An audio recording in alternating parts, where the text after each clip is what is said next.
Hello and welcome back to Cougar Creations, and Happy New Year. I'm Charlotte. And I'm Kaylee, and in this week's episode we're talking about all things college. We'll be speaking to current IU student Lauren Pfeifer about her first semester at college and the Senior Assistant Director of Admissions at Ball State University, Sara Barker. Finally, we asked teachers here at GC about some advice for incoming college freshmen. First, let's send it over to Charlotte's interview with Lauren. Hello and welcome back to Cougar Creations. I'm Charlotte and I'm here with Lauren Pfeifer, a current freshman at Indiana University. How are you today, Lauren? I'm doing really well. How are you, Charlotte? I'm good, thank you. So first of all, you're currently at Indiana University. So what was the IU application process like and how did it differ from other schools that you applied to? I would say that the IU application process is actually very similar to a lot of other schools. You can get it done on the Common App, and so really just about everything that you need to do will be on there. I'd say that's the easiest way to do it. And I believe that letters of recommendations and your SAT scores are all optional at IU, and so as long as you just have all your basic general information and an application essay, that's about it. Excellent. So you were very involved in the community and the high school during your high school career. So what are some of the things that you believe qualified you as a student that IU was looking for? I would say that the just myriad of things that I was a part of in high school just kind of goes to show the dedication that I had and my not only just the things that I was a part of at school, but also how my grades still reflected positively. Just kind of the balance of both of that made me look like a good candidate. And I'd say another thing also was probably just the amount of time that I put into my application and also my scholarship applications went to show that I had put a lot of time and effort into it. Yes, absolutely. So what was the transition process like from high school to college, and what were maybe a few struggles that you came across along the way? I feel like a lot of them are very cliche, but it is true. High school and college, as a whole, are same, but some of the core foundations of it all are vastly different. I would just say the biggest thing is obviously free will. And so there are a lot of students that struggle with just how they want to choose how to use their time. And I would say that that for me, it wasn't even always getting my homework done or making good or poor decisions, but mostly just how to handle those big gaps of time during the school day.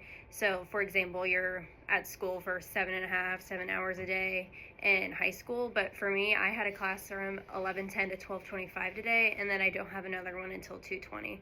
So just making sure to get the most efficient use out of that time is crucial for you to be able to get the most use out of your week and not be swamped with homework. Yes, absolutely. So you participated in cheer and show choir, among other things.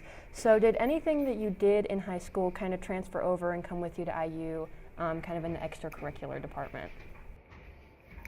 So I would say that cheer and show choir were two of the main things that I was a part of in high school, but unfortunately I don't really do anything like that other than spend time at our gym here, the student recreational sports center here at IU. Is the most athletic thing I'd say I do here. But I would say honestly the student leadership academy that I was a part of here, as well as student council and senior class council, transferred over into what I'm a part of now called the Civic Leaders Center, which is basically this group that's just freshmen where they live, learn, and lead together. So we'll take classes together, and it's just basically all about civic engagement. So we'll do service projects and other things like that. And so that's probably the biggest similarity between the extracurriculars that I did in high school and college, and just I love civic engagement. I don't know. Good. I mean, you did a lot of that in high school, and obviously I think seeing your pictures on Instagram and stuff of your trip to DC and everything, so that definitely transferred well. So what, again, are some of the groups that you're part of on campus, and how do you think they help you grow as a student? So the Civic Leaders Center is big. We meet twice a week. in what is like our seminar, and basically learn and hear from different speakers there, and they'll just tell us. A lot of them are like political based, but they're not even all like involved in politics. There's also people that work at the hospital and do different things like that, and they're just like really active in their communities, and so we'll hear from them twice a week, and I feel like that's taught me a lot, and there's a lot of life lessons that I've learned through that, and so that's one of the big things I'm a part of. And then the other thing I'm a part of is called the SALT Company, and that's a college ministry here on campus, and so we meet also twice a week, and we basically have like different like small groups, and then we also meet as a larger group, and just are able to work together as a community to all like grow in our faith. And so that's been a really big part of helping with my transition here, is like having that like big sense of community and feeling like you have a lot of girls and just friends around you can be really like uplifting and encouraging. Good. So what are you majoring in, and how did you decide that that major was the right fit for you? So I am majoring in healthcare management and policy. I would say that the avenue I took to reach that major was kind of strange. I didn't decide it until like about halfway through my senior year. I always thought I'd do like either nursing or go to PT school, or just something that was like in the medical field was like what I was the most interested in. But then I kind of asked myself the question as to whether or not I would like rather be on the more like patient side or the more administrative side of healthcare. And I decided that it'd be a better fit for me to be on the administrative side. And so here at the O'Neill School of Public and Environmental Affairs, they have a major that's healthcare management and policy. And yeah, that's kind of how I wound up here. Excellent, excellent. So what is some advice that you would give to current high school seniors that are going to be going to college next year? I would say two things probably.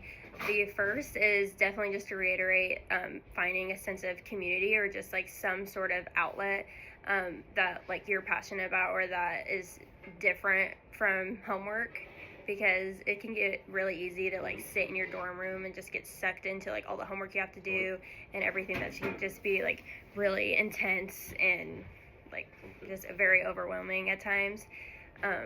And so definitely finding like a sense of community, like, or outlet, like going to the gym or getting involved in different clubs and stuff like that gets you out of your dorm, like even off campus, would be definitely the most beneficial. And then the other thing I would say would be to like make new friends is crucial. I talk to so many people from Greenfield at IU, and I still adore and love every single one of my friends that I met at Greenfield-Central that go here, but it is so important to branch out and find new people and not get like trapped in like your same like hometown lifestyle. It is like, I just think it's so important to be able to meet, like my roommate's from New Jersey, and I would never have like known her or met her if I like didn't like choose her as a roommate and decided to like branch out in that way. And I think that's just so special and like such a fun thing, like especially because IU is so diverse. Like there's never a better time to like meet people from all around the world. It's amazing, and it's like such a good tool to be able to like network as well. Yeah. Well, that's amazing, Lauren. I'm glad you're loving IU, and I'm glad you're flourishing, and I can't wait to see what you do in the next 4 years. Thank you so much. And thank you for talking with us. Yeah, thanks for having me. Of course, and thank you for watching. Hello and welcome back to Cougar Creations. I'm Charlotte, and I'm joined with Sara Barker, the Senior Assistant Director of Admissions at Ball State University. How are you today? Hey, I'm doing well. Hope you're doing well. I am, thank you. So first of all, what does your position at Ball State entail? Oh gosh, so I wear a lot of hats. I review applications. I also meet with families and prospective students to talk about their path to a future at Ball State. And I travel. So I travel close to where you guys are at. I also go to places like Connorsville, Greenwood, and Martinsville as well. So I do a few other things too, like planning some events around the office and supervising some interns and graduate assistants, but a lot of different moving parts, all kind of aimed at getting students here at Ball State. Excellent, excellent. So how much of the application process do you personally oversee? Just about all of it.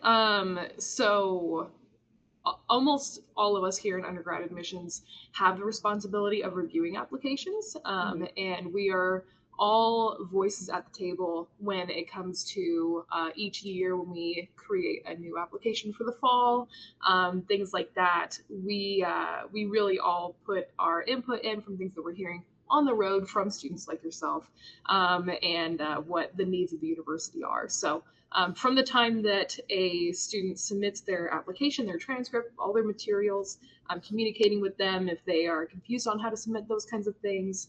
I am someone who reviews students' applications and gives a final decision, and then we see them through the rest of the process all the way to orientation where they're going to sign up for their classes. So quite a lot of it. Yeah. Yeah, you're there for everything from the beginning to the first day. Absolutely. Yeah, for sure. So for students, the application process can look like documenting their high school career, writing essays, submitting transcripts. So what does the application and admissions process look like on your end? Yeah, so at Ball State, we really try to keep it simple, right?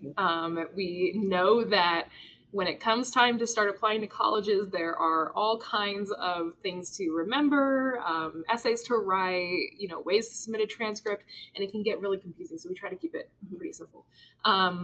For a general application to Ball State, and this works for 90% of our majors, all you need is your Ball State application, so it can be the form on our website or the Common App, and your high school transcript. Just those two things are enough for 90% of our majors. Now, if you are going to be in a program that is requesting a portfolio, so like art for some of their scholarships, or for architecture, that's an extra added onto there. There might be some letters of rec incorporated in there as well.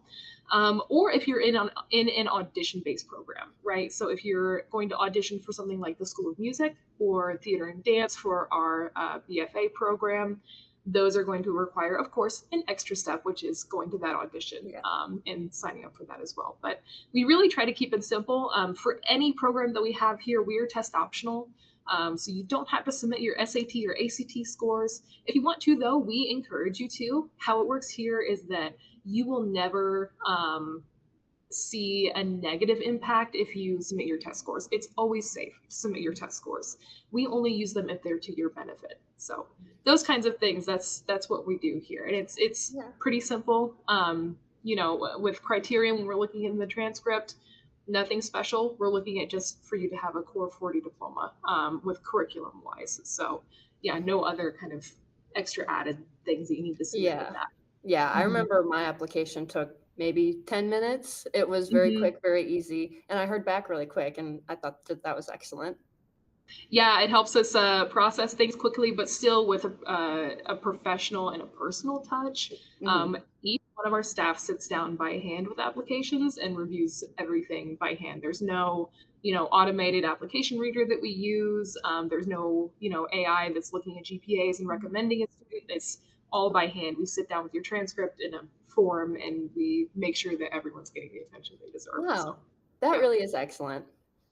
So how would you personally say that Ball State's admissions have changed over time? One of the biggest changes was that test optional change, and that was before the pandemic, right? So I think a lot of universities embraced test optional over the pandemic because it was necessary. But actually before the pandemic, we had some staff here who were really seeing that test scores are not themselves indicative of how successful a student will be in college, and especially at Ball State. So they did a lot of research, and in 2018, we went test optional. And that actually resulted in a very diverse freshman class, and we're really proud of that. We had the highest percent of Latinos enroll in Ball State for their freshman year that year than we have ever had the year after we went test optional. So we saw some really good results from that, and it just applying to Ball State more equitable overall. Absolutely. So what would you personally say is a good timeline to follow in the application process? Oh gosh. If you're a senior who is starting in August, first of all, we love for you to have thought about college before that point. But if not, that's okay too. We really recommend that you get your application in, as soon as you can realistically do it with the load that your school counselor has in the beginning of the school year. But we see a huge influx of applications in September and October. For Ball State, I recommend that students get their application and all of their materials in by November 1st. If they are, looking at college, they're going to be college bound. We do have rolling admission, which means you can apply at any point in your senior year and still be accepted fully to Ball State. But for things like scholarship consideration and full consideration for programs that you might be applying to, November 1st really is a good benchmark to give yourself. So to get your application in, get all your materials in, November 1st is a really good benchmark to give yourself. I would say with confirming to Ball State, the national confirmation deadline is May 1. That for us is a recommended deadline as well. It is not a hard deadline by any means. You are welcome to take a minute and discuss, finances with your family, or reaching out to other schools that you might be looking at and seeing how Ball State compares financially, those kinds of things to make a good decision. But to confirm your enrollment, to, claim your stake on your seat in the class by May 1st is going to keep you on track for things like signing up for orientation on time. So yes, in between that, the fall and the May there, though, it is kind of a waiting and, weighing your options kind of season. So some other things that happen in that time, number one is FAFSA filing. That traditionally opens in October, and it should open in October this coming school year as well. It does close on April 15th. I always recommend that students fill out their FAFSA and submit it entirely, but as far before that April 15th deadline as they can, just because if you need to make an edit on your FAFSA, it's going to be a lot easier to reach central processor earlier rather than later. Right. And, we also are required, and we do send a financial aid package to families who send us their FAFSA information. That this year is going to go out around mid-March.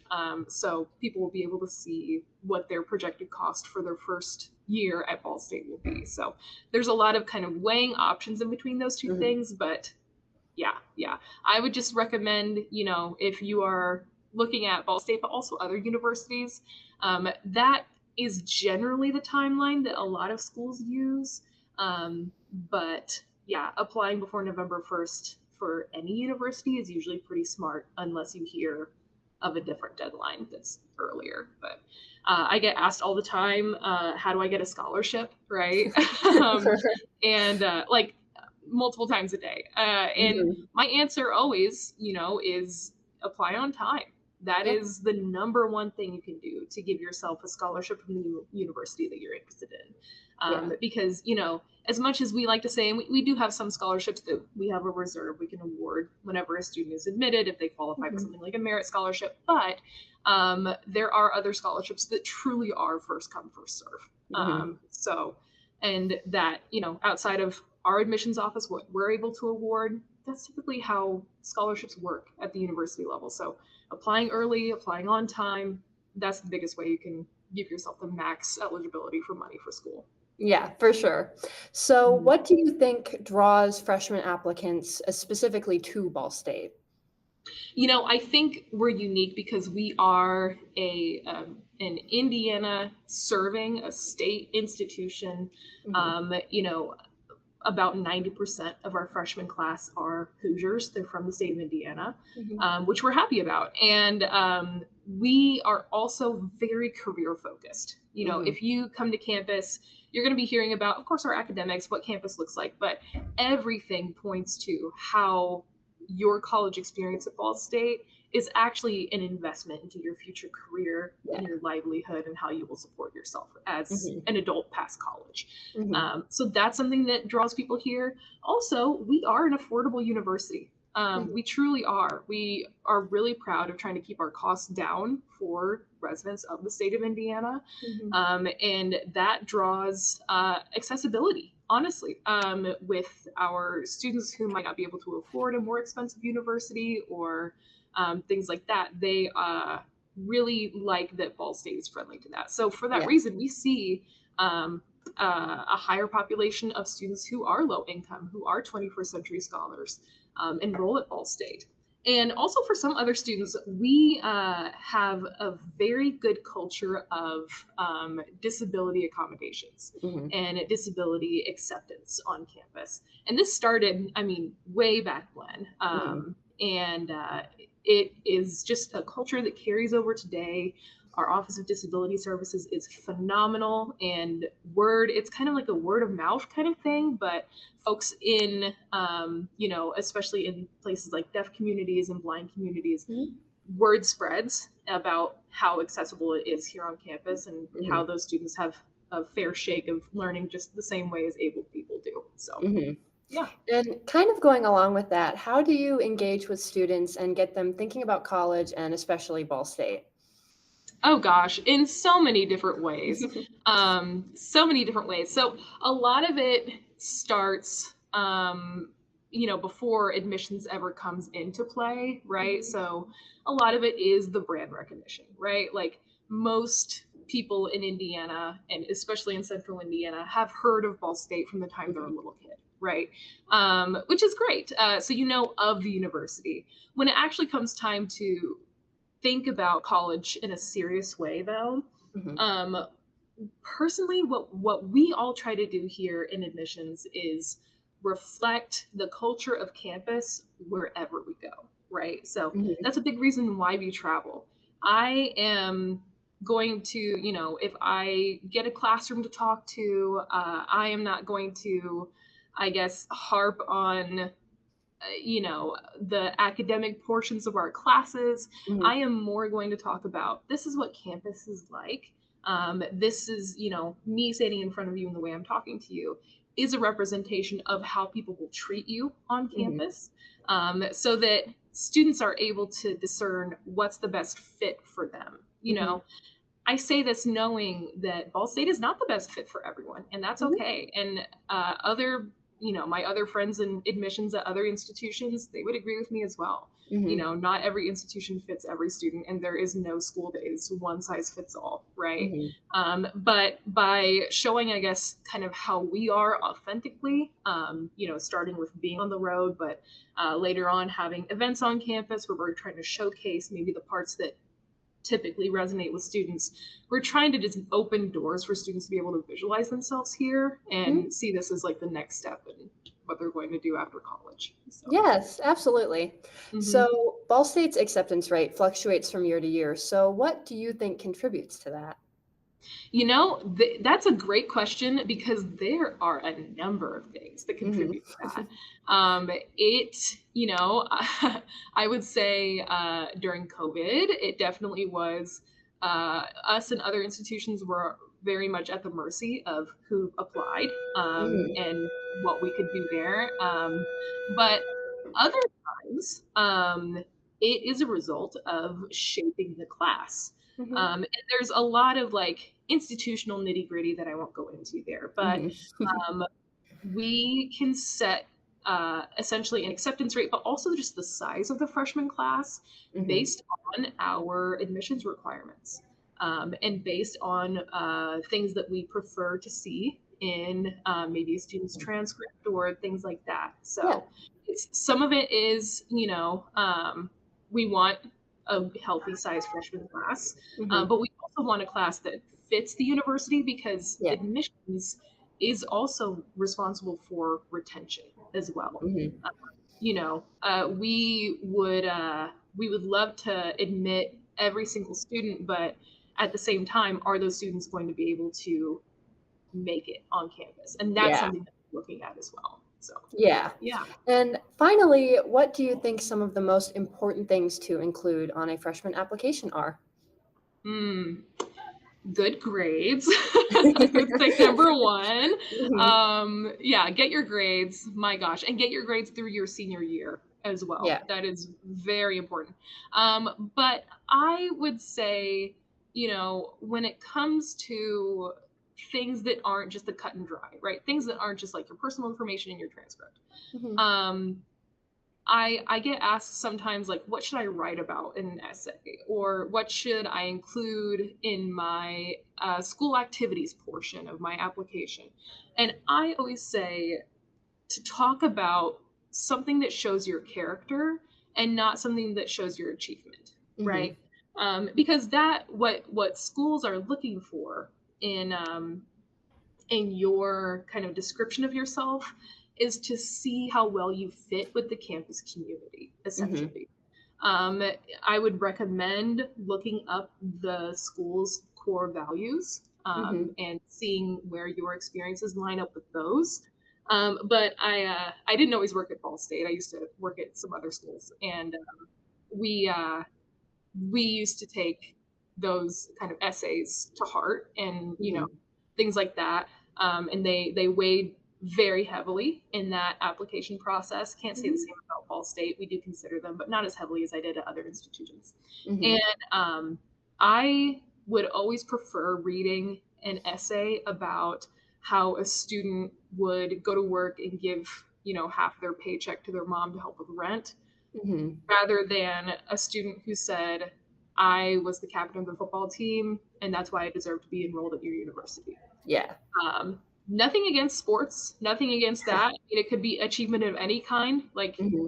I would have someone who'd say, like, I dance at a competitive level, and that's why I deserve to be at your university. And Mm-hmm. while I'm happy for that student, and I'm glad they've had those experiences, that it doesn't tell me much about them, Yeah. right? It doesn't quite say a lot. On the flip side of that too, though, I think sometimes in the effort to show originality or grit, I think sometimes students feel like they need to sell their trauma in Mm-hmm. essays and college applications. And I am here to say that that will not make you more eligible for college. Mm-hmm. Now, if it truly did shape who you are and you're able to draw something from it, the same with an Mm-hmm. achievement, right? Mm-hmm. If you're able to draw from it and say, this changed my character in this way, and this is how I'm going to carry myself through college, great. Yeah. But students talking about extremely traumatic life events, if it's not tied to some kind of character growth or something beyond just this changed me, and therefore I deserve to be admitted, Mm-hmm. it doesn't serve us or you, and it adds that additional burden of rehashing that trauma, and that's Yeah. just not something that we like to see happen with our essays and with our applications too. So Mm-hmm. really, it could be anything, but just something that changed you as a person or something that shows your character. We always love to see that. We Mm-hmm. want to get to know who you are at a core level. Mm-hmm. Excellent. Well, thank you so much for speaking with me today. I definitely learned a lot about Ball State's admissions, and I'm very excited to be there next fall. Chirp, chirp. Awesome. Yes. Chirp, chirp. All right. Well, you let me know if you need anything, okay? Thank you. I absolutely will. Okay. Awesome. Thank you. As college application season winds down and seniors begin to take their next steps towards college in the fall, we wanted to get some advice for incoming college freshmen from teachers here at Greenfield-Central. Hallo, guten Tag. I'm Herr Adams, the German teacher. I attended Ball State University, the Westfälische Wilhelms-Universität in Münster, Germany, and did my master's degree at the University of Cincinnati, woohoo, as well as some credits in university. Here's what I would advise all freshmen to in college. I would take a packet of thank you notes so you don't lose track of those who helped get you there, encourage you, and also maybe write one for yourself, put it in your desk, and in a few months when you might be struggling, open it back up. Hey, my name is Miss Holthausen, and I went to Purdue University twice. I graduated there with a master's degree the second time. I was a residential counselor. I think it's very important that college freshmen go with tolerance. That is a very important character trait to have. Okay, see ya. Every freshman should bring to college an open mind. Hi, my name is Mr. Dahlstrom. I teach theater and English. I graduated from the University of Indianapolis in 2008. And if there's one thing you should bring to college, I would say you definitely need your own computer. So if you don't have your own laptop yet or iPad or something like that, that's something that is very useful. There are computer labs and stuff, but it's just easier to have your own laptop.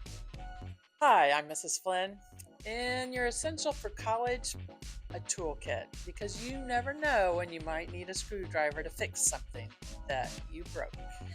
So, all right. Hello, my name is Mr. Moeller. I went to Ball State University. Chirp, chirp. It's past my time. One thing I would bring to college would be a little monthly calendar, because one thing for me, I was very bad at time management, and that way you can have all of your assignments, your due dates, everything lined up, even extracurriculars lined up to where you are always on schedule and on time. Okay, my name is Mr. Smith. I went to Indiana Wesleyan University, and what every freshman should bring, I don't think there's physical things. I think it's like an attitude that they're going to try to do whatever they can to do their best, because otherwise you're going to spend a lot of money and then drop out, and that's not going to go well. So, I am Mr. Grizzard. I went to Augustana College in Illinois, kind of a small liberal arts college, and I think all freshmen should bring a mini fridge. You got to stay hydrated. Hi, I'm Mr. Oliver. I graduated from Purdue University, and probably the biggest thing I would tell a college freshman to bring with them is some good time management skills, because you're going to have a whole lot more free time than you have ever had in your entire life, and how you choose to use that will probably have the biggest impact on how successful you are as a student. I'm Mr. Hudson. I went to Ball State University, a graduate from 2008, a lifetime ago. One thing every freshman needs is you have to be outgoing. A lot of college is relationships and it's networking, and I can honestly say I've gotten opportunities in my professional career, including my first teaching job, because I was outgoing. So it's all about who you know in almost any industry these days. And if you're a person that's not afraid to come up and talk to people, not even from a professional standpoint, just making friends, then always go up and talk to people and say hello and introduce yourself. It'll go a long way. Thank you so much to everyone who took the time to speak with us today. And thank you for watching. Have a Cougar-tastic day.